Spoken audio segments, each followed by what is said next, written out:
This is Tatooine Sons, the only fan podcast to name a canon Star Wars creature and to be endorsed by the writer and director of The Last Jedi, Rian Johnson, which just celebrated its sixth anniversary. And Rian Johnson celebrated his 50th birthday the next day. Wow. He's old.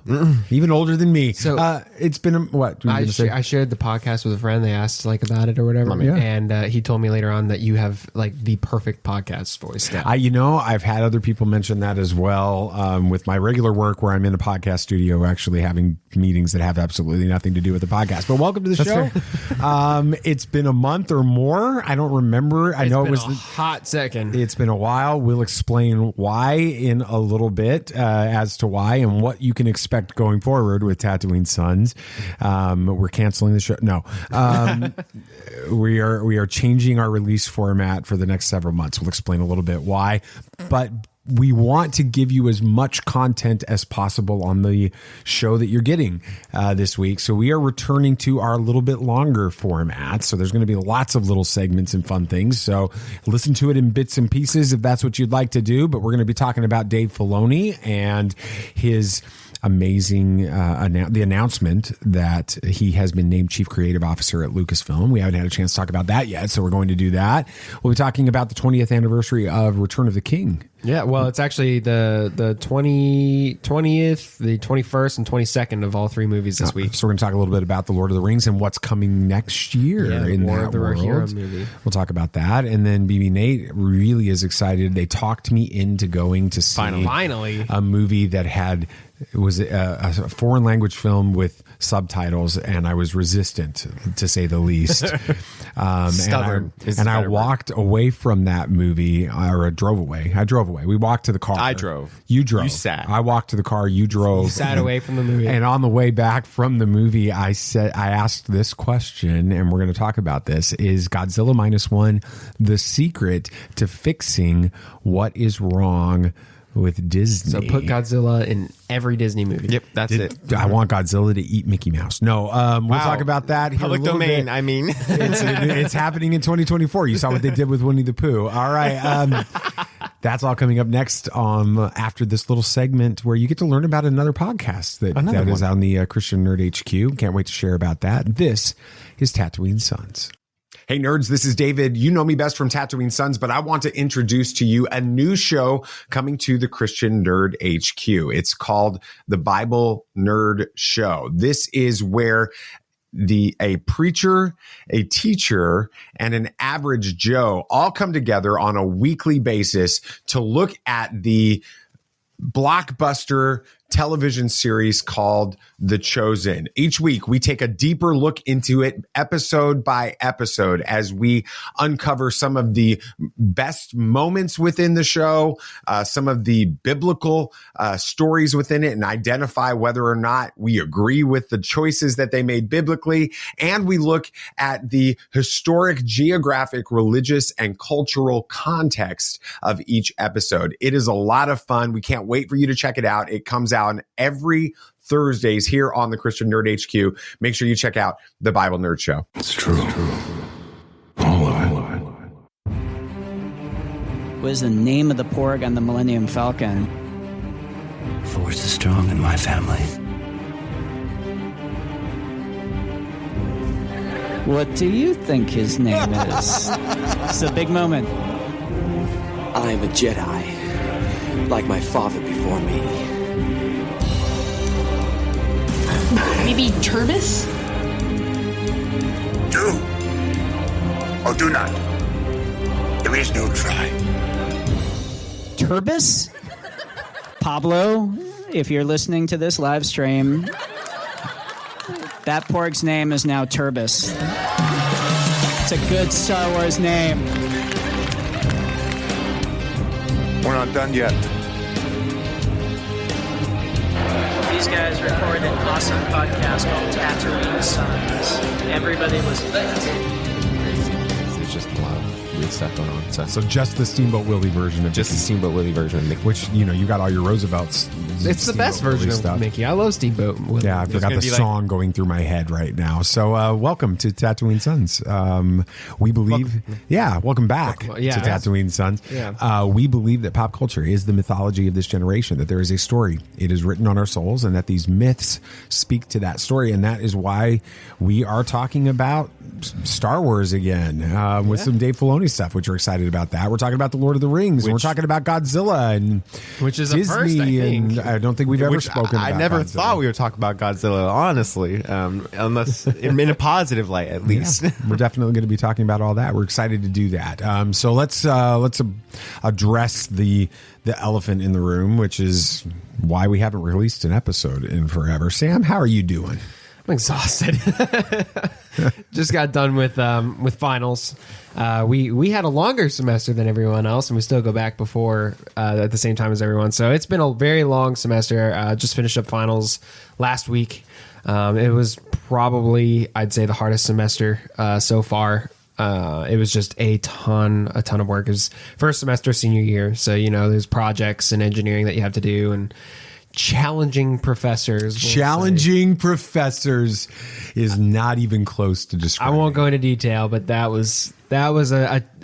didn't help. So it's just been a lot. But I'm done. It's good. I actually had like a weekend to myself for the first time in the whole semester this last weekend. So that was really nice. But now I'm back to work, working full time. So, that's your internship. Don't get too much of a break. Yeah, at my internship. So, but I can't complain too much. And then BB Nate, you're finishing up your senior year of high school. Mm-hmm. So you finished up your first semester of your senior year there, and you took some college stuff as well, and all of that. What was that experience like for you? It was fine. It was simple, pretty easy. At least the one college class I had was simple. So and we were really glad that you were able to throw out that last that one test, one speech. Yeah, it was a speech class. You had to throw out one speech because it was such a low grade, but the rest of them helped you get your grade. How low was that grade? 99.5. And what did you make overall in the class? A 102.43. You couldn't have pulled it up to a 103? I tried. It was over 103, and then it was pulled down. I don't know why. Your average, you got I just keep saying exam, a speech grade that was less than a 103, even though it may have been 100, it's still less than a 103. So it's going to bring your average down. Yeah. So I guess, 6 years of podcasting helps a little bit. You pass a speech class with it. What was your last speech about? Mainly hope in media, because they needed something kind of a problem, and then solution was the format of persuasive speech. Okay. So I talked about how the news sucks. Yeah. Because it's true, and how much it actually affects you, because it does. It does. So turn off if you're watching news, stop. Yes, just please, listen to podcasts. Our podcast. Don't even. But not news that. podcasts. Just not like global happenings news. Our podcast. Yes, our podcast is great.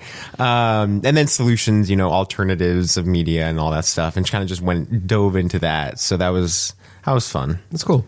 That's great. I was really proud of you for what you came up with that, as we talked about it before. All that is to say, the last semester was kicking the Suns' butt when it comes to school and everything else. Not to mention, I've done a shift in my job situation and moved into a great job with a great role and great opportunity, but it's taking up a lot more of my bandwidth as well, and my focus and my energy.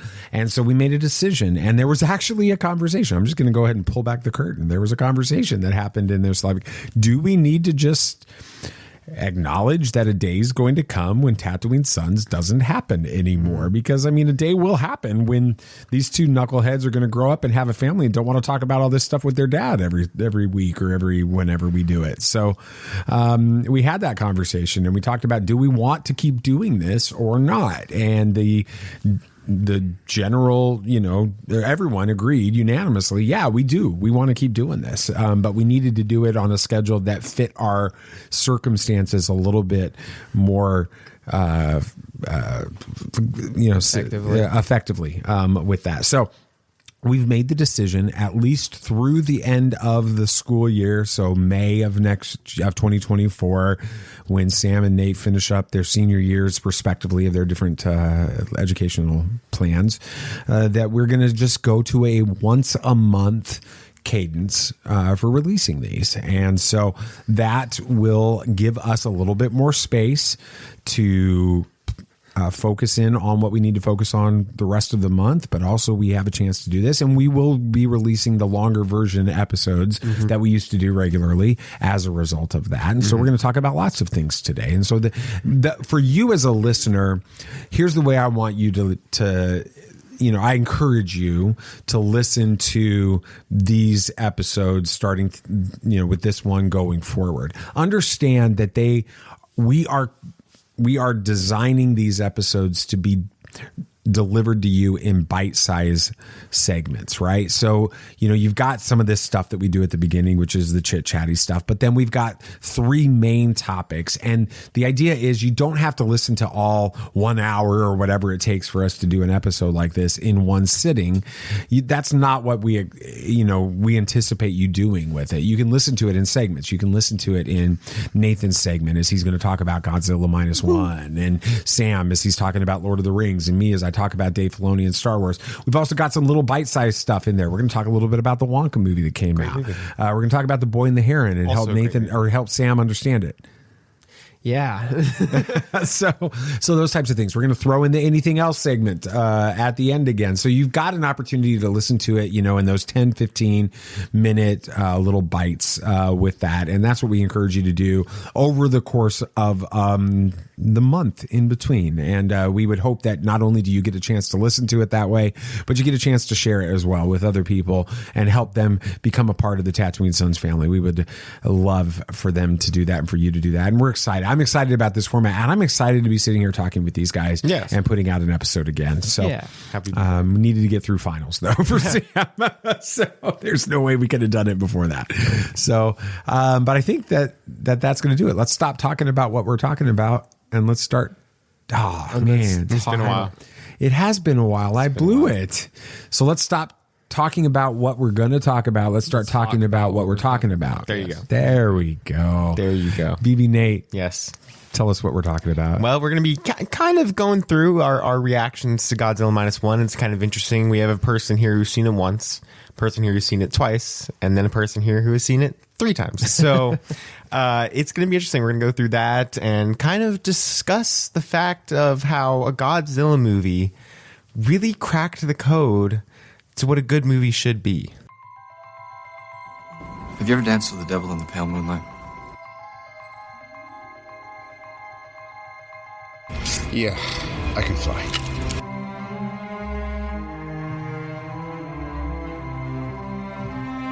I'm here to fight for truth and justice in the American way. The people in this room, which one is A, wearing a spangly outfit, and B, not of use? There's only one God, man, and I'm pretty sure he doesn't dress like that. That man has no limits. You both said that in unison. Yeah. So I mean, it's true. How it worked out.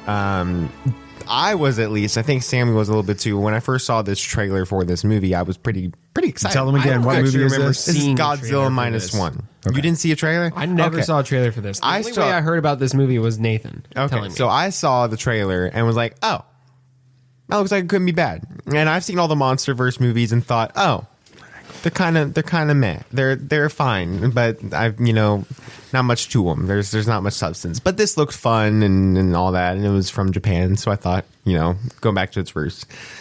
So I was excited. Brought Sam into my excitement, and then tried to get Dad excited. He didn't. I didn't get excited because mainly it's Godzilla. You don't really expect a great movie when it's coming into Godzilla, and also it wasn't going to be dubbed, so it would be required subtitles because none of us here know Japanese. Here's my position on subtitles in general, which is wrong. I don't go to movies to read. I go to movies to watch movies. And so I don't want to sit there and read. If I want to read, I'm going to read a book. I don't want to read a book and add a movie. The fact that you can do both. Just because you can do both doesn't mean you want to. Okay, that's fair. But I was excited for it, and I was excited to see it in IMAX because Godzilla in IMAX would be awesome. Okay. Really cool. And it was always like kind of promoted as being in IMAX, which was great. And then I look on the weekend, the tickets are already out and everything, pre-sale tickets. I look for the opening weekend because we had nothing really to do that Saturday to see if I could go see it in IMAX, at least with Sam. And I find out they're not showing it in IMAX. And I didn't know why. They're putting Beyonce's movie in IMAX. That's not a good move. For no reason. So the day of Wednesday. It was a Wednesday. I had youth that night. No worship or anything. So I didn't have like an actual requirement to be there. Responsibility, I guess, is a better word. So I was just looking around on the AMC app, as I do every now and then, just seeing what showtimes were available for that this weekend in regular format, if it was going to be up here near us instead of driving an hour down, since it's going to be in regular format anyways. And I see there's an early access fan event in IMAX because it's the only time they can do it. So I convinced Sam that we're just going to go down that night and go see it. Oh yeah, I was like, I'll be fine on school. This was during finals week, but I was excited. So it was a couple weeks before. We went to go see it in IMAX with a pretty good crowd. Yeah, it was a good amount of people there. A lot of big Godzilla fans, which isn't something I really think of. You didn't know that was a subgenre of fan base. I didn't think that was anything. But we sit down. Sammy not only have seen the 2014 Godzilla movie. Yeah, that's the only Godzilla movie he's watched, which is fine. It's a fine movie. But we get into it and watch the movie. Movie ends, and both of us are absolutely stunned, floored by how amazing that movie was. We didn't expect it. So we get home. I text you right as we get out. Because I'm driving, so I text you before I start driving, and I'm like, well, you missed out because that was a seriously great movie. And I'm unfathomable how well done it was for a Godzilla You and I were talking movie. about that the whole drive back. It's an hour-long drive. We were just talking about it the entire time. Mm-hmm. It was crazy. So Friday, we have some people come over, and we convinced one of them to go see it again. That was Saturday. It was Saturday. They were here all afternoon. And okay, it was a Saturday, and I wanted to see it again. Just normally, because I just wanted to see it. And Sammy said that he might want to see it again too. So I said, no matter what, if they come with us or not, we're going to see it. So one of them decided to come with us. And funny enough, they liked it too, because it's a good movie. And so I used that as leverage against you. Like, hey, so see, they like the movie too in subtitles. It's really a good movie. It's very well done. And eventually you give in, like a week later at that point, you finally give in on a Saturday evening. It was Friday night. It was Friday night. Okay, I'm getting all my days mixed up. It was on Friday night. You finally give in to go see it, and just give your reactions from what the end when you walked out. Yeah. Okay. So let's just like set my version of the story so you understand what's going on with me. Okay. It became very early on that this was going to be fun to keep saying I wasn't going to this movie. I didn't really care to see this movie. Yeah. Okay. So I don't care about Godzilla. I don't care to see a Japanese language film. Mm-hmm. I don't really care to read on screen. So all of those things together became, I'm not interested in this movie. And it didn't matter. At one point it was like, I'm probably never going to see this movie. So the more that Nathan continues to tease me or ask me to see it or tell me that I'm doing it wrong, the more I'm going to dig in my heels on this and just poke the bear a little bit, because he would get frustrated because I would talk about reasons why I didn't want to see this movie and because subtitles. It's a good movie and all this other stuff. But eventually it was like, okay, I haven't been to a movie in like forever. And what was the last movie before that? Was it like the Marvels? Hunger Games. It was Hunger Games, which is a good movie. It was a really good movie. It was a really good movie. But I was like, there's nothing going on tonight. There's no Avalanche game. There's no Nuggets game. Let's, Mom was sick. She's been sick for like 4 or 5 days. And so I was like, let's just go to a movie. And I gave him some options and he picked this one. Of course. Thinking it would be the better option. Didn't think that The Boy and the Heron would be a good fit for me. Not a good fit for you. We'll talk about that in a little bit. But anyway, when we left the theater, I was like, okay, the reason that this movie works, and it didn't just work, it was fantastic, it was phenomenal, was because it was a character and story driven movie. It just happened to be a Godzilla movie. Yeah. Yes. And that's why this movie was the characters were so fleshed out and you care about them from the very opening minutes all the way through. There's so many different characters in this movie that you can immediately connect with on a emotional level, and you want to know what's going to happen to them.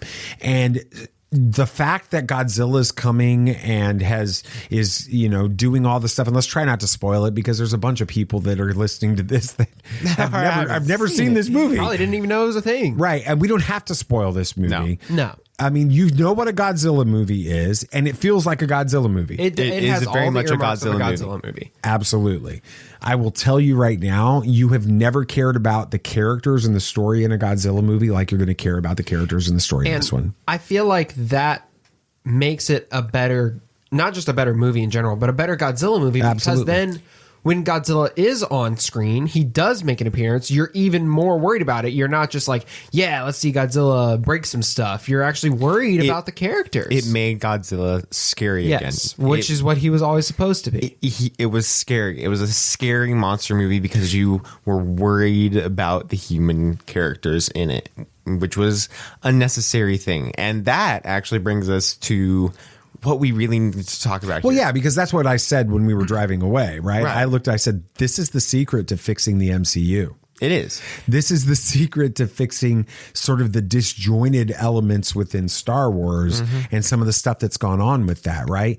Is what it feels like the MCU has become is let's make a big superhero movie and character story can be secondary. And it wasn't that way originally in the MCU. Iron Man, Captain America, all those like classic movies that you know and love from the heyday of the MCU were very character driven. Character and story driven. You cared about the characters, you cared about the story, and that's why you cared about the MCU.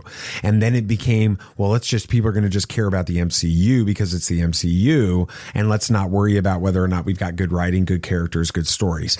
And some things have hit within the the post Endgame version of the MCU, and some things have not done well, and I think that that's why. And so it's not just Nate. It's not just about the MCU though. Right. We teased it as being is Godzilla Minus One the secret to fixing what's wrong with Disney. It's the secret to fixing what's wrong with Hollywood. Right. Yeah. Hollywood has had a bad year. The box office has not done well. Movie after movie after movie that should have performed significantly greater. Okay, the box office hasn't done well for some movies, but there have been at least three $1 billion movies this year. Which ones? Mario, which somehow hit over really? Billion. I don't know. That was one of the biggest movies of the year. Barbie, and Oppenheimer in a few days because it's being released in Japan and it's also re-releasing next week. It's like 970 million. It's getting there soon enough. So we had three $1 billion movies, which is really good post-pandemic. I think that's probably one of the close to the first times this happened. Not even No Way Home, I think, didn't even hit $1 billion. So, and then Guardians of the Galaxy was huge as well. It was Disney's most profitable movie this year. So it's been a pretty good year overall for Hollywood itself. I just think that there pretty well done year. Have been a lot of movies, like Dad was saying, that should have done much better than I agree with that. Did. And the problem with all of that is the big movies of this year were character driven, which is an important thing. I mean, Oppenheimer obviously. Barbie, as much as I didn't like it, is character driven. Mario, all about Mario, and actually sets up some lore behind him somehow with his parents and him being in New York with his brother and all of that stuff. So very character driven. And even if we talk about Guardians, that was all about the Guardians. We cared about those characters. We cared about those characters, and it wasn't a big world-ending, galaxy-ending event. It was about the Guardians themselves. It was saving Rocket. It was about Star-Lord and his story. It was about their stories, not about the MCU stories. That's why that was the most well-performing Marvel movie this year. And if we think about it, some of the Disney MCU shows have become a kind of a cameo a week thing. She-Hulk was a cameo of the week. Let's be honest, Daredevil was kind of the thing that kept a lot of people watching. And even then, they didn't handle that character right. So we see Loki coming in at the end of this year, completely shattering expectations, because guess what? It was about Loki's story and made him one of the, if not the most well-written character in the MCU of all time. As an Iron Man fan, I will still stand by the fact that I think Loki has the best character arc in the MCU. It's insane. And a lot of the good things that have come out of the MCU, just using that as a basis, have been character-driven. At post-Endgame, Shang-Chi, actually a really well-done, fun movie because it's about Shang-Chi. It was about his story, about his family, about who he was going to be. Great movie. Moon Knight, in some ways, it did some good things. Certain episodes, in other ways, it fell a little flat. But the best episode from Moon Knight was him going through his memories, learning how he became Moon Knight, how he got those disorders and all that stuff, him dealing with that. And then Mark Spector protecting, Steven something. I don't remember. I'm trying to remember the names. Yeah. But Hawkeye, that was a really good show because it was about Hawkeye and Kate Bishop. Really followed their stories. And it set up another great character that we're going to be getting in just a couple of weeks. Which brings me to my next point. Marvel Spotlight. Marvel has figured out that character-driven stories is really what it needs right now. And so they're bringing up this new label called Marvel Spotlight, which they have specifically said is a lower stakes, street-level, character-driven label. And people are like, I don't think Marvel understands, but this new label is probably going to be more well-performing than anything else they do because it's all about the characters. Echo looks fantastic because it's going to be the first villain story in the MCU. We're going to learn more about how she becomes a villain. Are we sure they're going there with that? The director said. Oh, okay. Well, then that's good. He said first villain story. It's like I'm actually glad they're going that way with it. Right. It's what's needed. We need it. And so we're seeing Kingpin. We're seeing Daredevil. We're getting all these characters back, but we're learning more about Maya and Echo and how that all works out. So let's apply this to stuff outside of the MCU specifically. Let's shift it over to our other and our first love. It's what the show was built off of, Star Wars, right? Okay. We have been on record as having truly enjoyed Obi-Wan Kenobi. Yeah, it was good.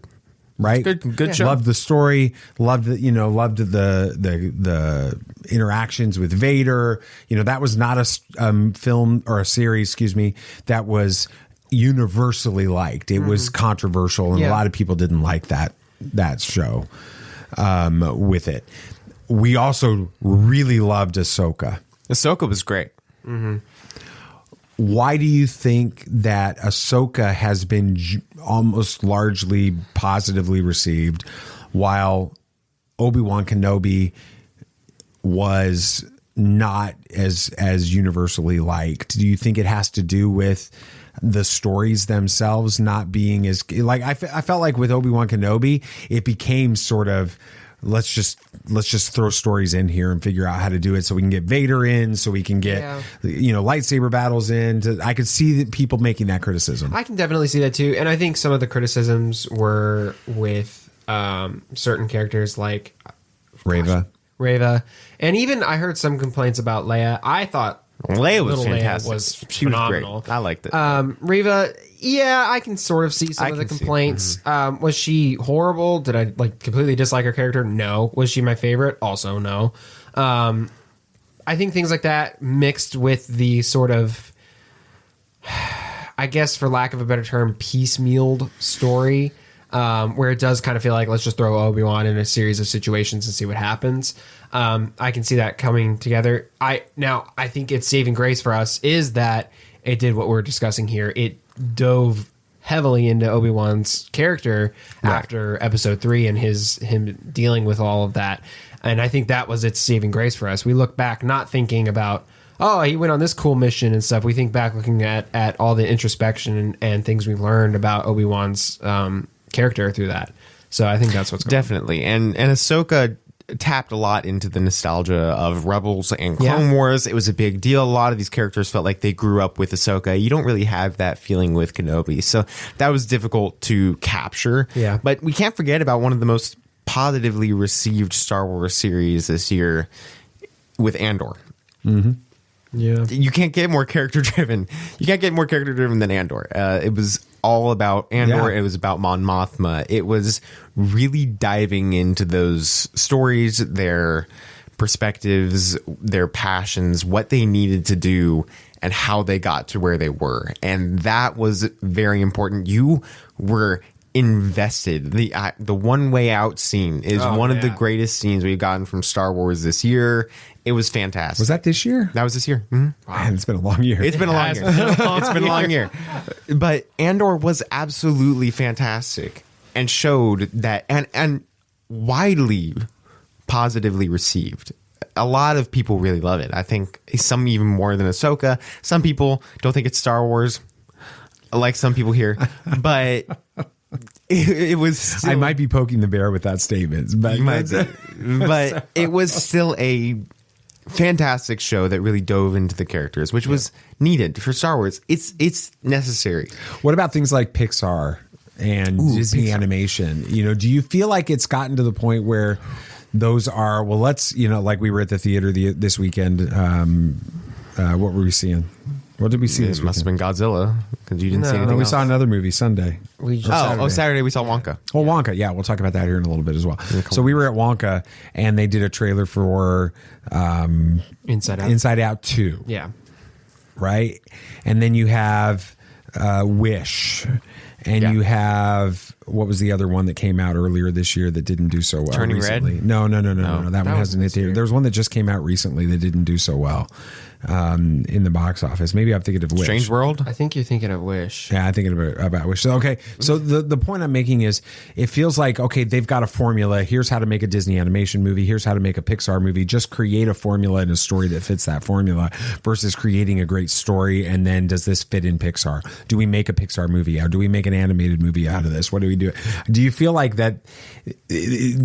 I'll let you guys kind of, as we close this part of the show up, this segment, Sam, answer this first, then Nathan. Is the idea behind what worked in Godzilla Minus One, is it truly the secret to fixing what's wrong with Disney and a lot of these films that have not been doing well? Yeah, I think what studios need to do is shift their focus, and yeah, you can have your setting, which is fine. Settings are what sells movies at this point, honestly. Right. But that should be the setting, the backdrop to an amazing story. Create interesting characters with depth and a character arc that you care about, and then have the setting, the world, fill in the gaps around that. Like Dune. Dune is about Paul Atreides. It's all about Paul Atreides.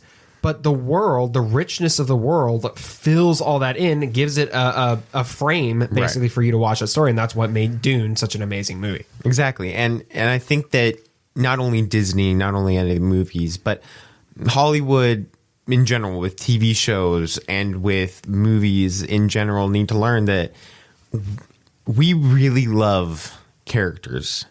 If we connect to them, your movie is going to do pretty well. Because if you write really cardboard characters like Eternals, we don't care about them. It doesn't perform well. Let's just be honest here. There was pretty close to the same amount of supporting characters in Godzilla as there was in Eternals. And I cared about every single one in Godzilla. And I cared about one in Eternals. And they killed him. And they killed him off. So that really shows that if you have some amazing writing and some real passion behind making sure these characters are well loved, because let's just be honest, Godzilla's budget was maybe 10, 12 million. Hasn't been reported fully, but we know it's less than 15. So, I mean, we're looking at all these movies right now with 200 million plus budgets with some shoddy CGI and some cardboard characters, and we're walking out with maybe 100 million in the box office, and you're wondering what's going on. And then Godzilla shows up with cracking 60 million worldwide so far on that type of budget, making more profit than Disney's most profitable movie this year. Ratio wise, that's insane. That's something that needs to be looked at. And so if they take note, I mean, come Oscars, come award season, and we see Godzilla dominating, which it has a chance. Weirdly, Godzilla. It's a weird year for them. It's a weird year. It is, but Critics' Choice Awards has already nominated it in a lot of stuff, and some other companies. So weird that a Godzilla movie is in that category now. it's crazy. If it has a really great chance of winning Best International Feature. So it's showing that characters are important, and even for the other movies that we're kind of going to be talking about that we saw, they were really good because they were about the characters. It's important. Cool. Well, I think it'd be interesting to see if this does influence some other things. I did say as we were driving away that this film needs to be. They need to create a course on this in film schools on this film and show how to make a blockbuster type monster story with great characters, great storylines, so that other film students can begin to understand how to do the same type of thing. So, all right, well, we're gonna shift here. Enter into a little bit of a world of imagination. Talk about the Wonka movie for just a couple of minutes because it was worth. It's worth. This is not going to go the way you think. All right, so we saw Wonka. We did. Quick reactions. I'll start with you, Sam. What did you think? Yeah, let's do 1 to 5 Wonka bars. Go. Oh, that's good. 1 to 5. I was going to say Silver Linings, but okay. Either one works. It's better. I like Wonka bars. It makes more sense for people that maybe haven't seen it. Let's try to keep it as spoiler free as possible. Yeah. Don't say 3.5 to 4. 3.5 to 4. You got to pick. You can't divide the bar that much. Yeah, 3.75. So, God bless you, Nathan. Maybe. Nope. Oh, he's going to sneeze. Nope. All right. Yeah, I mean, it was fun. You good? You got real loud there. Yeah, I know. Okay. It was fun. Nothing like life-changing. I didn't walk out of it like Godzilla this year, where it just completely blew a my changed man. Right. You walked out of Godzilla a changed man. But... it wasn't as good as the original. I liked it better than the Johnny Depp one for sure. Yeah, that's a controversial opinion. It was a cute little family Wonka movie. Okay, it was exactly what I was going for. Nate, I would say I'm going to go, but I want to hear your reactions first because I have my own thoughts. I'd give it 3 out of 5. Okay, Wonka bars. Okay, it was fun. Okay, I think that anybody that loved the original movie should go see this. Go see this in theaters. 100%. I think you will like it. I wouldn't be surprised if I ever saw it again if I enjoyed it even more the second time. With it, I think that the songs will grow on people over time. Good songs. I just don't think it has the magic of the Gene Wilder one. No. But I am fully cognizant of the likelihood that I am very nostalgic about the original Willy Wonka and the Chocolate Factory with Gene Wilder. And so, I mean, I literally can remember. So here's my Gene Wilder Willy Wonka story. Oh, you have a story. Okay.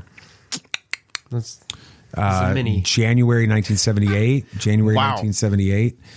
Denver Broncos are in their first Super Bowl against the Dallas Cowboys. And the church that we were going to decided to get a projector that would allow the church that evening, the adults, to watch the Super Bowl together. And the kids had to go down into one of the kids' classrooms, and they had a projector for us, and we watched Willy Wonka and the Chocolate Factory. You weren't able to watch, and I was angry because I wanted to watch the Broncos. So that's your memory. That's my first. But then memory. You got to watch Willy Wonka. I was scared to death of Willy Wonka. Gene Wilder was terrifying. 3 years old, you pretty scared of Willy Wonka. Tunnel scene's a little. Tunnel much. scene was terrifying. A little much, but I honestly, it's difficult to figure out a number to give this movie. But I'd say a 4.5 Wow. out of 5. I really liked it. I really did. The songs were good. The humor really did hit a lot of the time. It was funny. It was well done. Wholesome. Yeah. it was very in a wholesome. year of very existential movies, that's the best way to say it. It was a very wholesome, fun movie, which was needed in a lot of ways. You can definitely feel good about going and taking your family to see this on Christmas if you're a Christmas movie person. And again, it focused on the characters, which was a big thing we were mentioning. And it really gave a passion behind Wonka. And I agree. Gave a passion behind all of the characters. And the ending was very well done. Yes. I really liked the ending because it really showed and gave a great stepping stone for what we see in Gene Wilder's Willy Wonka. Yeah.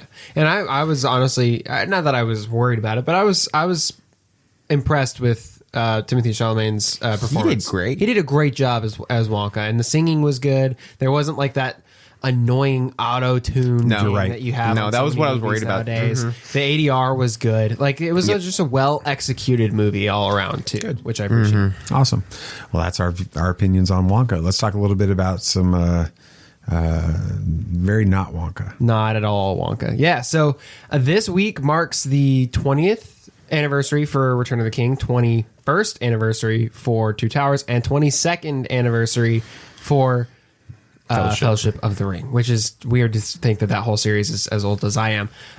They all were released this week. And so we're going to kind of take a little bit of a look back at some of the movies and talk about those, but we're also going to talk about an upcoming Lord of the Rings movie coming out next year. It's The War of the Rohirrim. There's a new movie coming out next year? Oh, okay. Be on your guard. There are older and fouler things than orcs in the deep places of the world. All right, then, keep your secrets. You're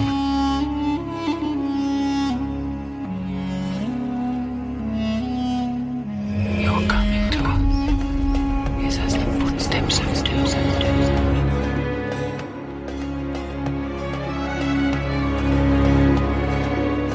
There are many magic rings in this world, Bilbo Baggins, and none of them should be used lightly. Our favorite of the trilogy.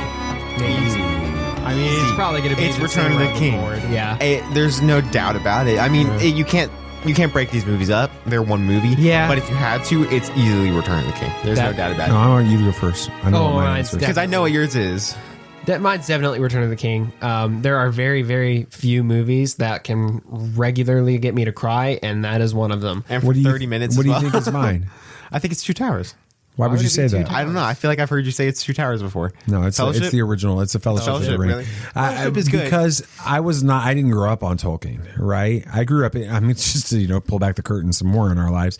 I grew up in a world where, if they had witches and wizards and magic and all of that, you weren't going to go see those things, read those books, anything like that. And, I kept hearing about this Lord of the Rings movie that came out, 22 years ago, right? And kept hearing about people, Christians talking about it. And so I'm just going to be honest. I was like, what are these Christians doing? And so I went online and started searching and reading. And forums. Message boards. That's all they had back then. Really? Chat boards. It was before social media for sure. No Facebook. No Rotten Tomatoes. Plugged in. Exactly. So I was sitting there reading and I was just like, became fascinated, and then I dug into Tolkien and learning about who Tolkien was. And when I read about who Tolkien was, I was unbelievably fascinated. And so I went to a 9:30 at night by myself. Went to the opening night with it and was just fascinated by the story. And the moment when Gandalf stands there on that bridge in Moria, the Mines of Moria, with the Balrog coming at him and says, "You shall not pass." I'm tearing up now because I remember feeling like that is such a spiritual moment, and I loved it. So the next year and the following year, I was there on opening night for the other two movies. Really? By yourself? Mm-hmm. Wow. Yeah.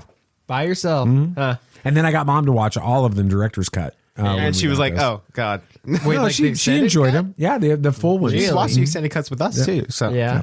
So Nate, remind me, what was that movie that came out in recent years following Tolkien's life? Tolkien. It's called just Tolkien. Just Tolkien. I need to rewatch that one. It was a good movie. It was good. I don't know how accurate what's the name of the guy in it? He's playing Lex Luthor in DCU. Nicholas Hoult. Yep, he was Tolkien. Yeah, Was that's Tolkien. right. I don't know how accurate it is to his life, but it was a good movie. Yeah, it was good. Anyway, let's go ahead and talk about this new upcoming movie. The War of the Rohirrim. The War of the right? Rohirrim. All right.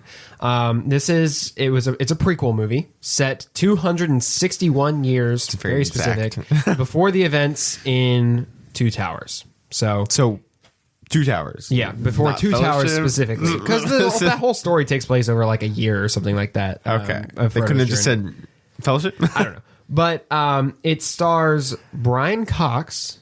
You know him. He was in the Bourne movies. Yes. Okay. He was the bad guy. He was the main bad guy. He plays Helm Hammerhand, a legendary That's a cool king name. of Rohan. Well, he voices him. Right.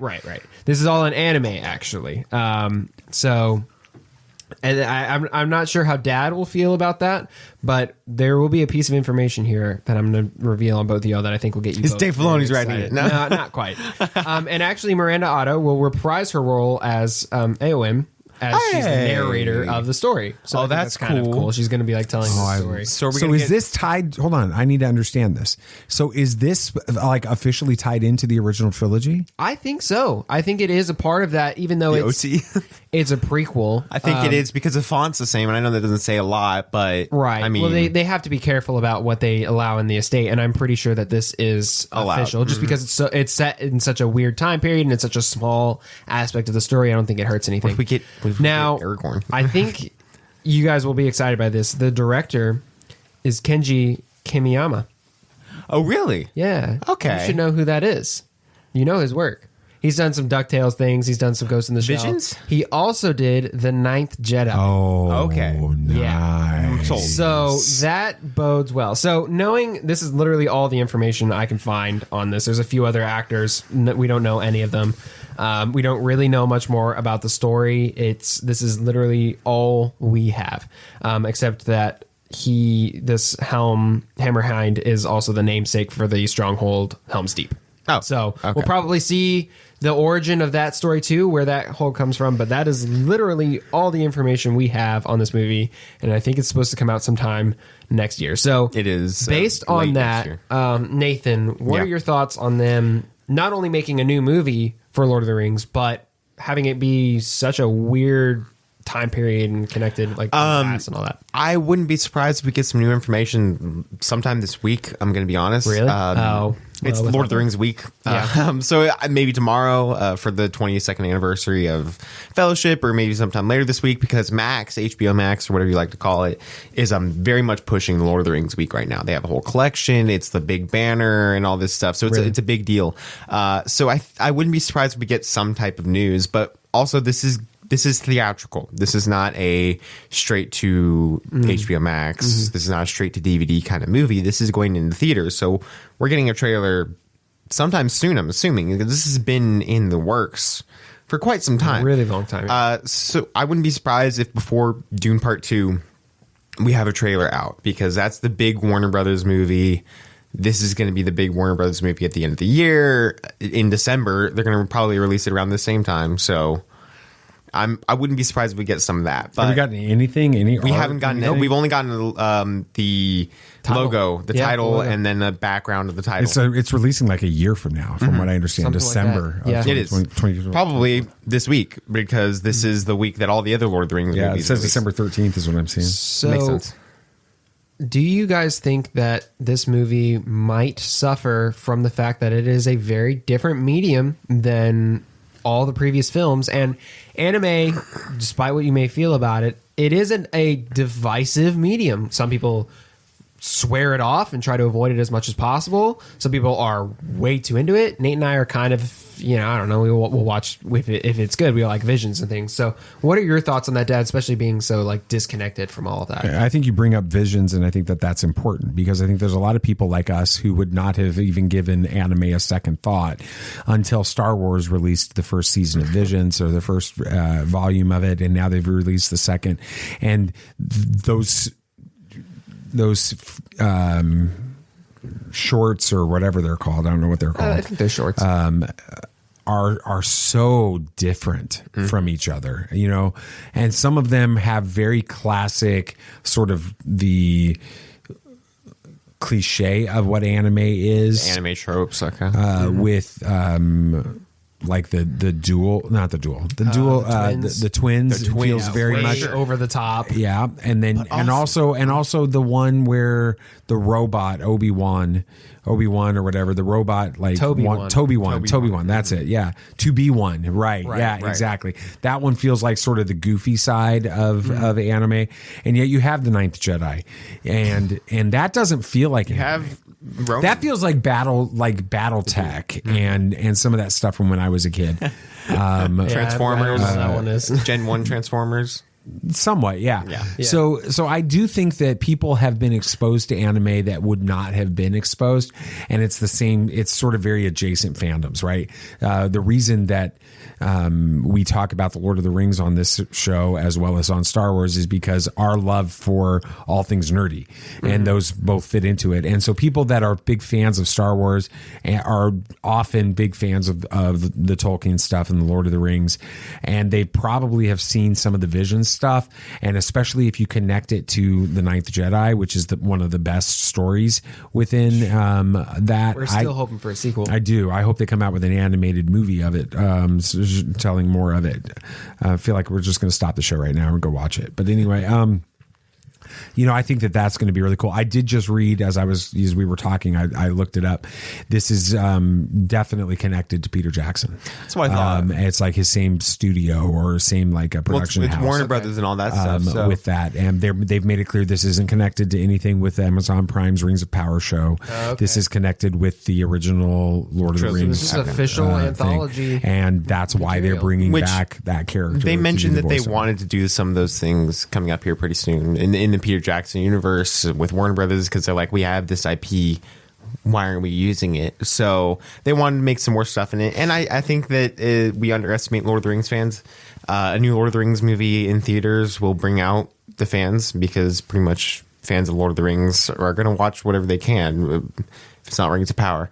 But genuinely, I think that this movie is going to bring in what it needs to bring in, and you're in an anime environment, so budget doesn't have to be as large, so they're going to make a good amount of profit off this movie most likely. And I think that anime gets a bad rap because of a lot of the weird stuff. Let's just be honest, there's a lot of weird stuff in anime. A lot. Well, and it's also, you can't, it's for a lot of people, they don't understand, at least my generation doesn't understand that anime is not a cartoon, right? Yeah. So the struggle with that is, you think cartoon, you think kiddie. It's the same problem that people have with Clone Wars. It's the same thing that people have with Rebels, Star Wars Rebels. Mom still can't figure out that Invincible isn't for kids. Oh yeah, which is Invincible is not for kids. It's not for kids. I think that people struggle with it because they see cartoon, they see animated, they see cartoon, and they don't understand that this is the case. But then you also have, there's some anime out there that is horribly like hypersexualized and those types of things, which I think does turn off a lot of people to anime 100%. As well with it. And that won't be the case with this. No. And so I'm looking forward to it. I'm excited about it. I didn't even know about it until last week. I sent them a text or a message on our group chat. And I'm like, what is this I see? I'm like, this was announced like 4 years ago. How did I not know about this? And then, so I'm excited about it. You brought up, Warner Brothers probably being like, we have this IP, let's use it. Why aren't we using it? Mm-hmm. And I do agree with that to an extent. But my concern is, are y'all worried about them possibly doing what they maybe some people consider they're doing with MCU or Star Wars, where there's sometimes too much of a good thing, too much content in a universe to where it just feels watered down and overfilled, and there's not that air of, for lack of a better term, reverence. It's like you got the holy trinity of the Lord of the Rings movies. They're perfect. Most people agree that they're just great. And let's just be honest here. I mean, it's widely considered the best film trilogy of all time. And I would probably, of any trilogy I've seen, they don't suffer. None of the movie. That's why Nate and I say it's just one movie, really. It feels like.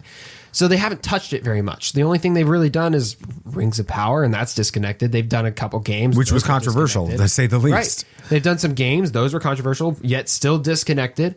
So do you think them starting to touch that universe, that IP, could be the start of something possibly bad? Very much no. Really? Because this movie was announced like 4 years ago, and it's going to take them this long to make sure it's right. So don't think that's a problem. Also, you have to understand everything that Warner Brothers makes with Lord of the Rings, everything Amazon Prime makes with Lord of the Rings, everything goes through the Tolkien estate, and they have the final word. Because Netflix has pitched an Aragorn prequel series, and the Tolkien estate was like, heck, no, it's not happening. It's concepts like that stress me out. Right. And so I don't want single character stories or them expanding on like characters like that from the series, because I feel like it could taint that whole thing. Right. Netflix was trying to build a universe of when the rights were up in the air a couple years ago. They were trying to pitch a universe of like prequel series and all this stuff about Aragorn and Legolas and all that stuff. And Tolkien was just like, that's not happening. We don't want that. Nobody wants that. That's not what we're going to do. And so they have the final word, and they're very strict on what they do to make sure that it fits what Tolkien would have wanted, fits the books, fits the Silmarillion, whatever they want to do, it fits that. And so the fact that they have the final word means that the quality control will be fine. I don't think we have anything to worry about. And with how long it's taken for this one animated movie to be produced and in the theaters and everything, just shows that they're taking care with this movie and making sure that they don't offend anybody. Because Rings of Power, yes, was controversial for the wrong reasons, because it's a great show. It's genuine. It was controversial because it was fabricated controversy, right? By the clickbait, toxic YouTube world. So the Tolkien estate approved Rings of Power. It did, because it's a fantastic because they understand that it's what Lord of the Rings is. So the fact of the matter is, we need to understand that if they like it, then we probably will like it, because that's pretty much if somebody agrees to something that has power and say in this, like the Tolkien estate says that it's good, you should probably just assume that they know what they're talking about, because they do more than you, no matter how much you've spent trying to research stuff. Yeah. I think, Dad, are you interested in something like this, even though it may be a bit different? I know that Visions probably makes you more open to a story like this. Would you be open to them doing more things like this in the future around the Lord of the Rings IP and Peter Jackson's universe? Well, first of all, the thing that makes this exciting to me is not that there's a animated anime Lord of the Rings film coming out in December of 2024. What gets me excited about this is that it is being connected, or it is connected to the original trilogy, and they're bringing in, they're being conscious of that. So that to me, it's the same reason that I loved Rebels. It's the same reason I loved Clone Wars, and I think it's, the connectivity is what's exciting about that. would love to see, I don't think that the delivery style, being animated or not, should be the issue for fans. I think that I would love to see, I mentioned it a little bit ago, I'd love to see some Star Wars anime, right? You hit the theaters, full length animated stuff, hit theaters again. So I think there's lots of opportunities there. I'm excited about it. Can't wait to see what comes from it. Would love to see a trailer. Yeah, soon enough, I'm sure. So let's talk about some other anime. Might as well. And Nathan's going to explain The Boy and the Heron to Sam. He's going to try again. So we'll do that next. At last we will reveal ourselves to the Jedi. At last we will have revenge.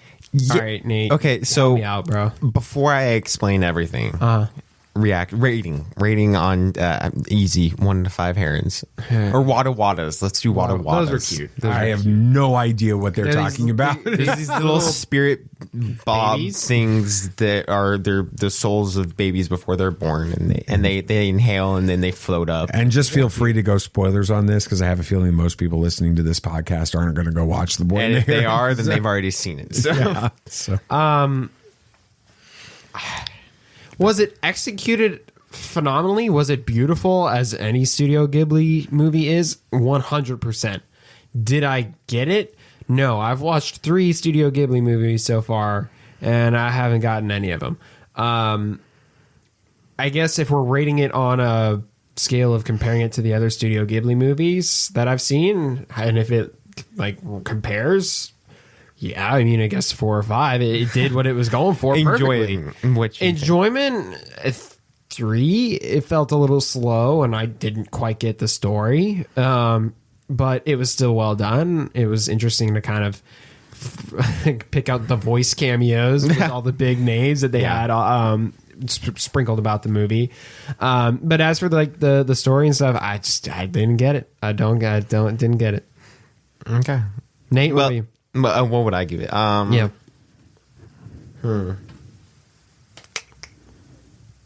I give it a 4.5. I get the slow aspect of it, which I don't mind slow, but pacing was just off. But that's not a problem. That's kind of what you expect from this type of movie. They approach movies very differently in Japan than they do in Western media, which is a reason why the story was confusing, because they considered stories very different down there, especially Studio Ghibli and especially the director. So isn't it Studio Ghibli, by the way? It's Ghibli. It's Ghibli. Okay. I don't know. I may be wrong. Not GIF or GIF.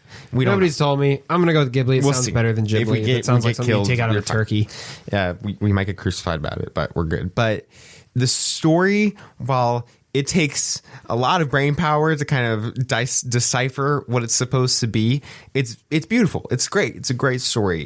It's a story.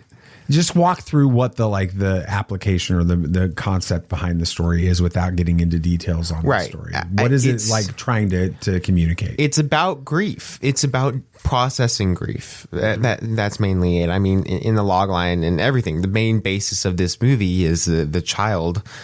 Forget Mahito. There we go. I'm surprised I remember that. Loses his mother during the air raids of World War II. A horrible, horrible thing to even imagine going through. And so this kid moves to a new city and all that with his father and everything, and is trying to process this grief of losing his mother. And he struggles like anyone would.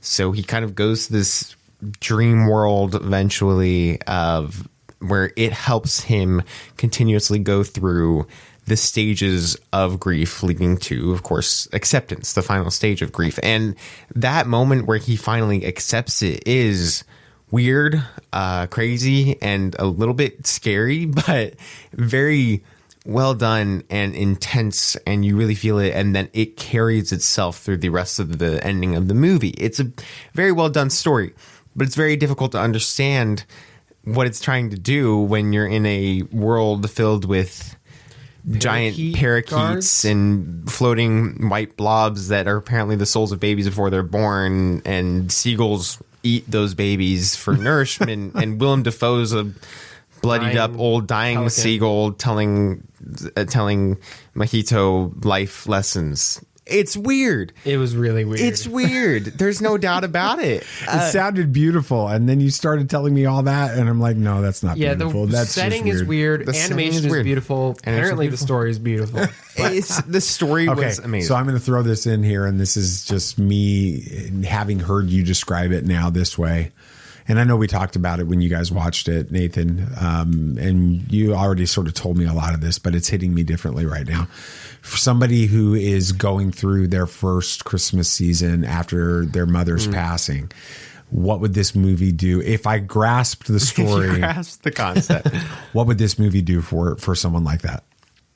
It would. It would be relatable. I feel like more than anything, because it is an internal battle. It is a battle that no one sees, which is mainly what this movie deals with. It is his own dream that he deals with personally and has to go through and figure out how to battle each of those things and go through these stages. And finally, you know, anger, depression, denial, all of these things are things that he goes through. And eventually he figures out that he can't change any of that. And no matter how much he tries, there is a better way to deal with this through accepting it. And the ending was really well done. Mark Hamill's character, while he's not in it much, granted, was a great character. And that was also confusing. He was a confusing character too. But everything about, and they just hit you with some things like the power of the dream world being a stone was confusing. That, like, when I first watched it, I'm like, why is a giant stone the thing that's dictating like all the power of the dream world? And then you go back and remember that everything kind of started why he was on bed rest was because he was just so far done with people and everything and done with his new processed his and grief. all of this. So he just hit himself in the head with a rock, blood gushing out, and just put his hat back on and kept walking. Because he wanted to get out of school. It was difficult. And then everything from that point on leads to some weird stuff, granted, but helps him finally process that full power of grief through that point in a very weird way. But Robert Pattinson's great. Yeah, there's no denying I couldn't even that. tell it was him. Couldn't tell it was him. It was like somebody told him, That's like, cool. just do voice acting, and he was like, okay, I'm going to do it. That's awesome.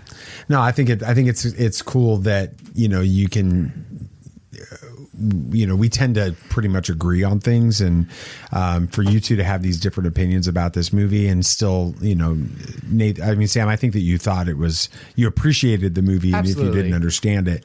But I love, Nate, how you're able to pull in the imagery and the symbolism and understand that story, and it's you know, I will tell you, as someone, like I said, that's going through processing things still, that the world moves on when you lose a parent like this. The world has to move on. What happens in this world. You know, the world goes about, you know, everyone was in my world, everyone in my world, our world, was unbelievably caring and unbelievably supportive. But eventually they have to go about living their lives, and so do you, right? But the hurt and the grief and the loss, it doesn't go away. Yeah. You just have to figure out how to deal with it, right? And I think that's what I'm taking from this. So very cool. Let's talk a little Star Wars. I know we pepper Star Wars into everything we talk about, but let's talk a little bit of Star Wars, because I'm excited about an announcement that happened just a couple of weeks ago, where Dave Filoni has finally been named the chief creative officer at Lucasfilm. So the cries for "In Filoni we trust" have finally been heard. What does this mean for the future of Star Wars? Hokey religions and ancient weapons are no match for a good blaster at your side, kid.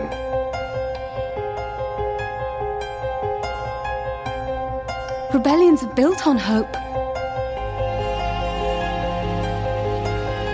Force is with me, and I am with the Force.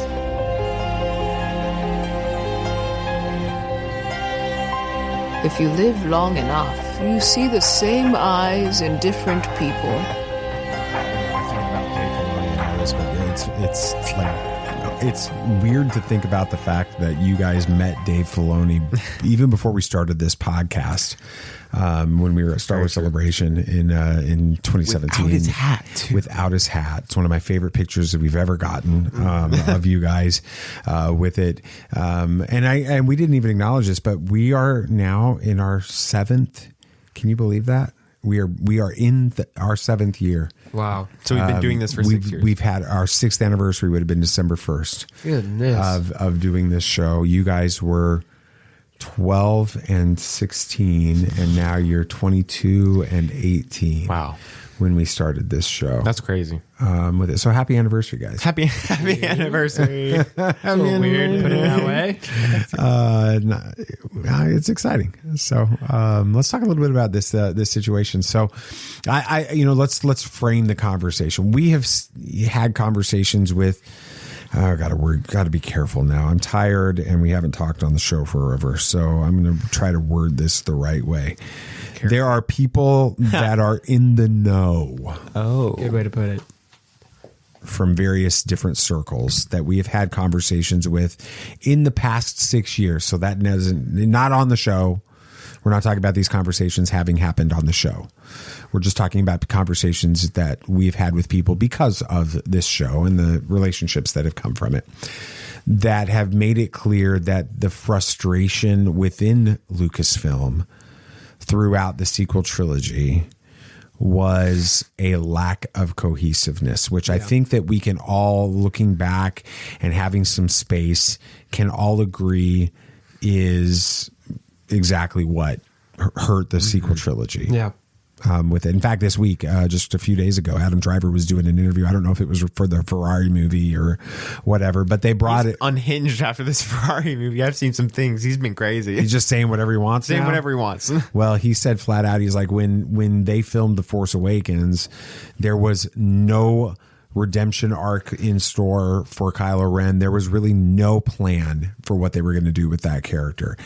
That's not how you write a trilogy. At least George Lucas, who tweaked and changed and turned things upside down and everything with the original trilogy and did some weird things in the prequels, at least he had a plan for everything. He knew what his overarching story was going to be with that. That was not the case with the sequel trilogies. And there's been a lot of frustration within Lucasfilm over it. So what's your reaction? I'll start with you, Nate, and then we'll go to you, Sam. What's your reaction to this news that Dave Filoni, on the heels of his triumph, which was the Ahsoka series, being named chief creative officer at Lucasfilm? Makes sense. It kind of just feels like he's been the chief creative officer for a while now, but yes, it feels like a formality. It's what they need. I mean, you look at the MCU and you see a bit of problems right now, but I think that's a bit of problems because Kevin Feige, however you say it, Feige, I don't know what Feige, that's what we did one episode. We did a whole episode in our second year where we decided that it was the right way to pronounce his name. But whatever it is, I feel like he hasn't been involved in every single thing because it's just been so much. He can't be involved in everything. And then he himself has said, we're going to start doing quality over quantity because he needs to focus on every single project now, which makes sense. So now that Dave Filoni is able to do what Kevin Feige did so well for so long in what we need for Star Wars right now, it's encouraging. It's what we need. And so we're able to hopefully get some movies coming up here pretty soon. Maybe, who knows? We're getting some shows. I'm not sure. We have some shows coming out in the next year, which is great. But finally, hopefully keeping the quality over quantity mindset that Star Wars has been for a while. We need the quality. We don't need the quantity. We're fine. We've lived a long time without consistent Star Wars content. So Sam, I think we would all agree that this is good for Star Wars. I do have horrible a couple reservations, not necessarily concerns. Okay, reservations. Yeah, just some things I want to make sure is accounted for, and I think you kind of touched on them, Nate. I don't want there to end up being such a volume of content that Dave isn't able to keep a rein on it all and keep, be able to influence it all. And I also hope that this doesn't keep Dave from kind of doing his own projects like he's been doing, Ahsoka and Mando and Tales of the Jedi and things like that were his little his love, his baby, his little projects. And like, didn't he say that Tales of the Jedi was started from like he wrote on the back of a napkin on a flight? On all the airplane flights for Mando? I want him to be able to keep doing stuff like that, and I'm worried that with this new position, he won't have that luxury. He won't have that capability anymore, and I don't want him to sacrifice that. But all of that saying is, I don't think that's going to be an immediate concern. I don't think we're going to immediately see a drop in quality or him stopping his projects. But I am worried that down the line they may get into a rhythm of things. They start taking on too much, and then we start to see kind of what's happened with the MCU. There's an overabundance of content, and we start to see a quantity over quality situation. But say that doesn't happen. I do think Dave is the right man for this job. I mean, there's a reason why there's been such a cry in the fandom lately for In Filoni We Trust, because basically everything he touches is gold. Because he knows Star Wars. He knows what a good story is. He basically, for lack of a better term, studied under Lucas for a while. Yeah, right. for the entire run of the Clone Wars up until season 6 was over. So he knows not only how to write a good Star Wars story, but what Star Wars truly is. He knows that we've said this before, it's for children, it's for kids, and he will keep that mindset. But he knows how to write an interconnected story with deep characters. Look at Clone Wars, look at Rebels. I mean, Ahsoka. And look at Ahsoka. These are character-driven stories, like we said, that just happen to be set in Star Wars. Right. And I think that with Dave at the helm of all these things, he's not only going to continue that trend, but he's going to connect it all in a way that Star Wars so desperately needs. And we're starting to see that now in the shows and stuff. So, do you think that this shows that the primary focus of Star Wars for the foreseeable future is going to be the Mandoverse and, Dave's movie? Or do you think that he's providing that same real, leadership and direction to James Mangold's, Dawn of the Jedi stuff? And I can't remember the name of the director, but the Daisy Ridley, New Jedi Order driven stuff. Do you think that he's, we've speculated on our Ahsoka episode, or at least I have. I don't know if I was on a couple other shows talking about this, so I may have just primarily speculated there, but that I think that everything that happened in the end of Ahsoka with the Mortis stuff is going to tie both into the Dawn of the Jedi and the New Jedi Order stuff, and we're going to see amazing connections with Mortis and all of that. Do you think that's kind of where this is going, or do you feel like it's more of a step back, just giving a Star Wars feel to things and making sure the stories are connected that way? I don't think he'll be immensely involved in every project, because he'll be stretched thin, and that's a concern we've had. But I do think that he's going to make sure that everything makes sense, make sure everything feels like Star Wars, it connects right, is well done, quality over quantity again. And I think that he'll make sure that everything just feels good, just feels like Star Wars, because making sure that we have the characters that we love, and even new characters that we would eventually love, is important, because he knows how to make characters from scratch that we really come to appreciate. Obvious in many cases. So I think that he'll oversee everything. I don't think he'll be immensely involved in every project. Yeah, I think I'm going to just basically echo what Nathan's saying. I think he's going to focus primarily on finishing up the Mandoverse thing and his movie and that whole side of things. And once that's kind of concluded its main story, I don't think it'll end entirely, but once that's kind of reached its stopping point, he will start to focus more on other things. I think that they already have a general plan in place for the Dawn of the Jedi and the Rey stuff. I think they have an idea for an overall story and points that they want to weave into everything. So I don't think there's that much work to be done by Filoni for that interconnectivity. So I don't think he needs to be directly involved in that right now. But once this main run of things is over, I think we'll see him starting to branch out and become more of a overview role in a way, just kind of making sure everything fits in its box, not necessarily being so tied into everything directly. What type of impact do you think that this has on Kathleen Kennedy and her role in Star Wars? I think I mean, to be honest, I don't even really know what her job was before. That's just on me. I didn't really know what she did. So maybe nothing for me because I didn't know what she was doing. But, you know, I think she'll be more of the business side of things. I think she'll just be kind of looking at, hey, what do we need numbers wise, things like that. I think she'll just be kind of focused on the administrative side of things. And then, you know, she'll be the business side of Star Wars while Filoni's like the creative side, and they have to meet somewhere in the middle. Like Dave's like, I want to do these crazy things, and Kathleen's probably like, well, that doesn't make a whole lot of sense, and they find a way to meet in the middle and find what's best for the story and for the company, because, you know, they're in the business of making money, so they have to make money. I think that's kind of the relationship we're going to see here in the end. I may be way off because I still am not entirely sure what she does, but in my mind, that makes the most sense. I'd agree. I think that Kathleen's going to follow the business side of things while letting Dave Filoni kind of figure out the creative side.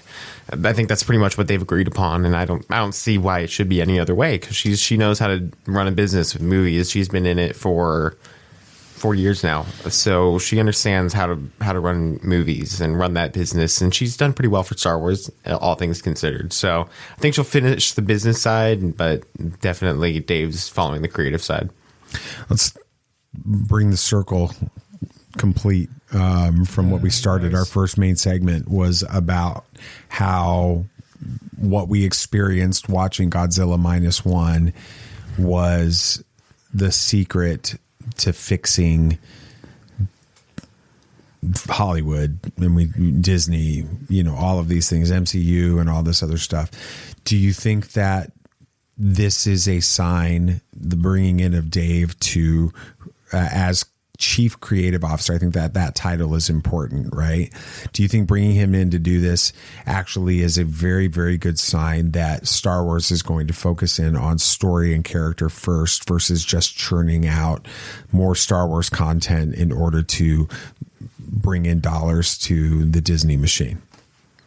I do. I think that I don't think Lucas, you've mentioned this. I think Lucasfilm knows that there's been some less than stellar box office performance or reception of some box office has been fine. The films were great, but Minus you know Solo. what I mean? You know, some you're right. Fan reception and things like that. I think they know that. I think that they can read the room and they can see what people want, and they need to ride that wave. They need to go with the current, and the current is, hey, you know, maybe everybody and across the board is like, hey, maybe we're getting a little bit too much of stuff, or maybe, hey, this kind of just feels a bit watered down, or like Nathan said, cardboard. I think Lucasfilm realizes that, and they're like, okay, we need to take a step back and reevaluate and fix some things. Who's the guy to best do that? And they know it's Dave, because they've been able to watch the reactions of pretty much everything Dave's touched, and the reactions are almost unanimously positive in every way, overwhelmingly positive. So I think they can read the signs, and they're just preemptively trying to fix some things, and this is the best move for that. Definitely, it's the best move to keep making sure, because he loves Star Wars first, and that's the big thing. You don't want somebody in charge that doesn't like the project that they're working on, because they just won't put any passion behind it, and he loves Star Wars. He always has. So it's very important. I think that he'll really make sure the characters are well written, make sure that everything has quality, and make sure it feels like Star Wars. Yeah. I think one thing that Dave has on a lot of people that they could bring into this is Dave isn't necessarily interested in telling his story. Right. He's interested in telling the best Star Wars story. Exactly. And I think that's what a lot of the sequel trilogy suffered with, between JJ and Ryan. And then Trevorrow, and then back to JJ. JJ wanted to tell his story. Ryan wanted to tell his story, and then we went back to JJ. Trevorrow wanted to tell his story. Right. It got canned, and so JJ had and it. Yeah. So it went back, and JJ didn't try to continue telling the story. He went back to trying to tell his story, and I think that's why it felt so disjointed, and it didn't quite mesh together as well as we would have liked. Dave isn't going to do that. Dave wants to tell the best Star Wars story for the best characters that he can, and I think that is the thing above all that's going to that bodes well for the future of Star Wars. Yeah. Well, I as we talk about Dave, it got me thinking a little bit about him, and I think it makes for a good dad moment. I am your father. So if you've heard Dave's story and how he got into working with George Lucas on the Clone Wars, he was working on The Last Airbender, Avatar: The Last Airbender, and he got a phone call and he was invited to come and talk with them, and he thought it was a joke. That's how how not in the Star Wars world he was, but he honed his craft. He did the best. He loved what he did with Avatar: The Last Airbender. Put out a great story, great characters, great product, and that earned him the right to sit at the same table as George Lucas and have those conversations. And he thought he bombed that, the interview. And then the next thing you know, he's working with him and he ends up going for 6 years. And then, you see this moment where the Clone Wars is canceled and Disney takes over Star Wars, and it sort of looks like what's going to happen with Dave, and they don't let him finish the Clone Wars, which there are people in the creative world that would be very upset about not getting that opportunity. Absolutely. and push back in a negative way against that. Like, I'm going to take my ball and go home type mindset. He didn't do that. He crafted another unbelievable, in my opinion, even better series in Star Wars Rebels, tied into what he did with the Clone Wars. He kind of still brought his ball, but earned that right. Yeah.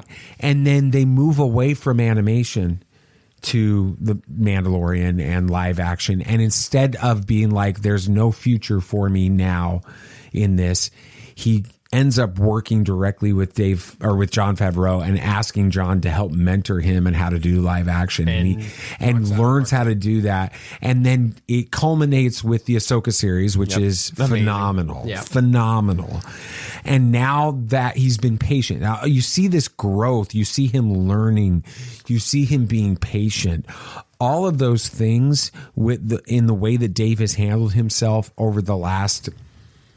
How long has it been since the Clone Wars originally came out? It's been the very first movie, like 12 years ago, something Probably like that. more than that. I don't even More know. than that? That's 15 years ago? I don't know, man. It might have been. You were 3, probably. I think so. Nate, 15 years, and now look at him. He's chief creative officer at Lucasfilm. That's some and he is now literally moved to that role of telling the stories that he and George sat, I'm sure, storyboarding the ideas.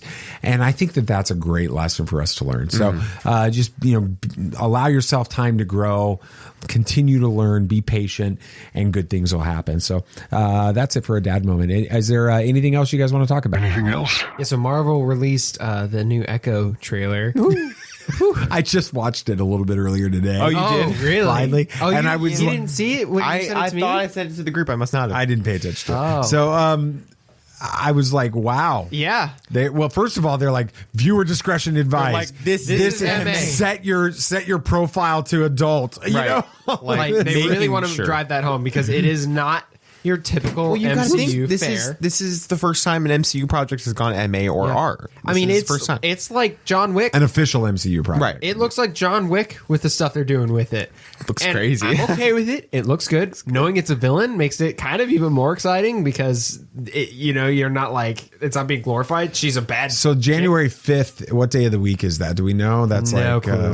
I thought it was January 9th. No, it's the 5th. It's the 5th. So January 5th is going to be a Friday. Hey, and they're dropping all 5 episodes, which is weird. First, that it's 5 episodes, and second, that they're dropping all 5. So let's. Are we going to go out of our way to try to watch it the whole weekend? Like finish it out? Yeah, over the weekend? I'll be. It's January 9th. Oh, is it 9th? Okay. But definitely in school. I'll figure it out. I will 100% be there because of Daredevil. That's all I'm there for. But moving on to some DC stuff. I know we haven't talked about much DC on this podcast, but the DCU has had some updates recently. Nicholas Hoult is playing Lex Luthor in Superman Legacy. You excited about that? Very. I think he'll do a great job. Yeah. Better than Jesse Eisenberg, but Jesse Eisenberg was a weird situation. David Gordon Sweat is really getting into the role of Superman. Oh, yeah. Some of the pictures, it's crazy. He said he wants to look like the Tim Sale Superman, which if you haven't seen him, look him up. He's a unit. He's big. He's a unit. He's huge. So that's pretty cool. Which is exciting. And also Matt Reeves' Arkham Asylum TV series is not going to be set in the Batman universe. It's going to be set in the DCU, because James Gunn has said that Matt Reeves will be working on some DCU projects and some of the Batman projects. So he'll be working on both. So, awesome. Which is great. I'm excited about it. Looks like the DCU is going in a good direction. I think that people are. Now we just got to get through this. We just got to get week with Aquaman on Friday Aquaman. For us. It's just we need to get it out of the way. It's You're right. We'll see. Aqua Baby Superman is a unit. Yeah. It's insane. Like built. So look at that. Jeez. All right. So when it comes to Star Wars, we talked about this going into last year, into this year, current year, 2023, that it was going to be the year of Star Wars. But there is confirmed 3 live action. They came out this weekend, confirming that there are 3 live action series that will be releasing in 2024. We also expect Tales of the Jedi season 2 in 2024. We give us expect Vision season 3. Well, that's not. I don't think that's. I know, but give it to us, please. But we're getting Bad Batch this final season. Of that. We're getting Andor season 2 in live action. We're getting the Acolyte, so we're going High Republic with that, and Skeleton Crew, which I'm much more excited about Skeleton Crew than anything, because it's got Jude Law in it, and somebody looks like Jude Law apparently. So I think that'll pretty much do it for this episode. It was good talking all these things with you guys, and an hour and a half later, talking with you guys about it. All you listeners out there, thank you so much for listening. Thank you.